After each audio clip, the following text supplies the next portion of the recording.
हे बघा चालल्यात रोट्या अशा चुलीवर चालल्या त्या. जाळ लागलाय.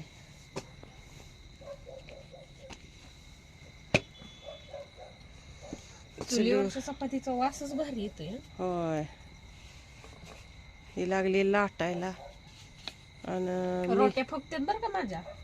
हा, आणि मी लागली बसली चुली पुढं भासती जरा.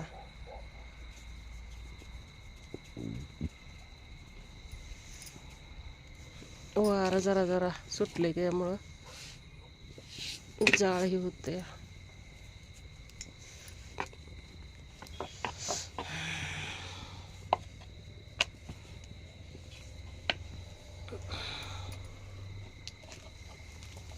ह्या 2 भाजल्यात इथं, ह्या अजून 4-5 राहिल्यात. एक लाटत्या, एक तव्यात आहे.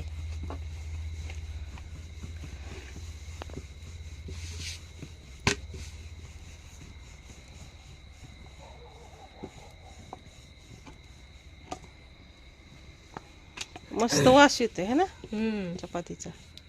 वास लय भारी. वास आल्यावर भूक लागली. आजीची आठवण आली. आजी करायची ना चुलीवर तर असाच वास यायचा. कुठली आपली आजी गावातली? हा, हा हा, तसाच वास यायचा.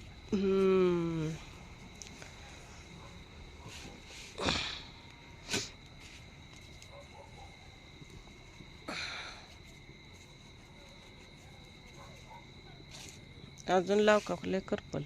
बस झालं मापात आहे नाही ना. हाय मापात असू दे. हा, नाही तर अजून जाळ लावला की अजून जास्तच करपल. त्याला पण मापातच मापातच लागतो, त्याशिवाय ती रोटी फुगत नाही. मग लय कमी बी चालत नाही, लय जास्त बी चालत नाही. मापात जाळ असला तरच ती व्यवस्थित भाजते, नाहीतर तशी भाजत नाही.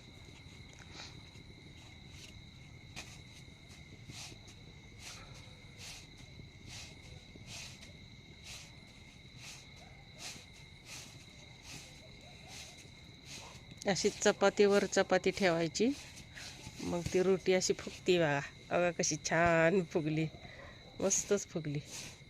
आणि जाळ मापातच लागतो म्हणजे फुगते. आणि लई तवा तापला ना मग करपती, फुगत नाही. छान फुगली बघ, मस्तच. पोरगीला सगळं येतं या. मस्त झाली बघा, कशी छान भाजली ना. वास पण अगदी मस्त सुटलाय. गरम गरम असं वाटतंय आता लगेच जेवाय बसा. परत अजून भाजी व्हायची आहे. परत जरा डाळ शिजत घातली, आमटी करायची अजून. मग सगळं झाल्यावर जेवायचं परत. छान फुगत्या, मापात जाळ लावला ना